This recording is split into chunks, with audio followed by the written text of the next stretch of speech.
अस्सलाम वालेकुम नाज़रीन, उम्मीद करता हूं कि आप जहां भी होंगे खैरियत से होंगे। बानी चेयरमैन तहरीक इंसाफ इमरान खान ने ऑक्सफोर्ड यूनिवर्सिटी के इंतखाबात को मजीद दिलचस्प बना दिया है। ऑक्सफोर्ड यूनिवर्सिटी के चांसलर का इंतखाब कैसे किया जाता है और इसके पास कौन कौन से इख्तियारात और इसकी कौन कौन सी जिम्मेदारियां होती हैं। मजीद ये कि इमरान खान साहब इस इलेक्शन में हिस्सा लेकर क्या साबित करना चाहते हैं और इनको इस इलेक्शन से क्या फायदा होगा, ये मुकम्मल तफसील के साथ इस व्लॉग में डिस्कस करेंगे।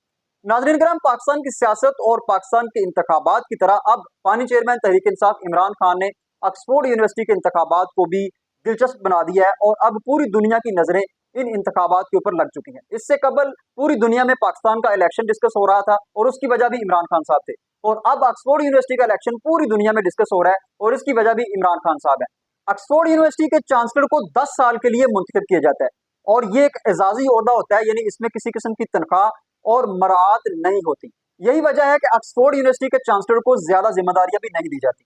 अगर ऑक्सफोर्ड यूनिवर्सिटी के चांसलर की जिम्मेदारियों की बात की जाए तो इसमें सबसे पहला काम वाइस चांसलर की तकर्री करना होता है, यानी कि ऑक्सफोर्ड यूनिवर्सिटी का चांसलर वाइस चांसलर की तकर्री के लिए अहम किरदार अदा करता है। इसके साथ साथ चांसलर का काम यूनिवर्सिटी के लिए फंडिंग इकट्ठी करना है और यूनिवर्सिटी की अहम तरीन जो तकरीबात होती हैं उनमें हिस्सा लेना और उनकी सदारत करना होता है। इसके साथ साथ पूरे मुल्क में अगर कहीं भी कोई तकरीब मुनक्कद होती है तो उसमें चांसलर को अगर मदऊ किया जाता है तो चांसलर का काम होता है कि उसमें लाजमी तौर पर शिरकत करे। इसके साथ साथ चांसलर जो है वो किसी भी मुल्क में बैठकर अपनी जिम्मेदारी अंजाम दे सकता है, लेकिन किसी भी इवेंट में शिरकत करने के लिए इसका फिजिकल जाना जरूरी होता है।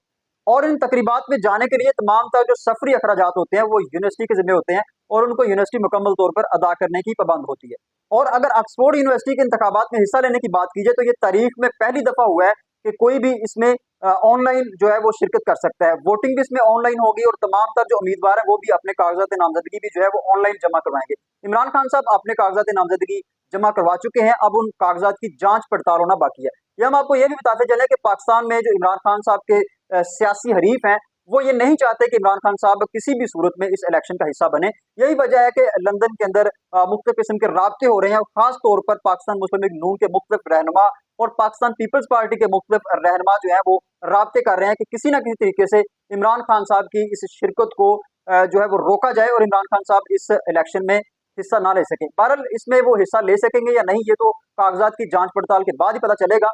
और ऑक्सफोर्ड यूनिवर्सिटी में अगर ये पॉलिसी मौजूद है कि कोई भी शख्स जिसके ऊपर किसी किस्म का कोई मुकदमा हो या वो किसी मुल्क में एक सियासी मुतराज़ शख्सियत हो तो वो इसमें हिस्सा ले सकती है या नहीं, ये तो बरतानिया का कानून ही बताएगा।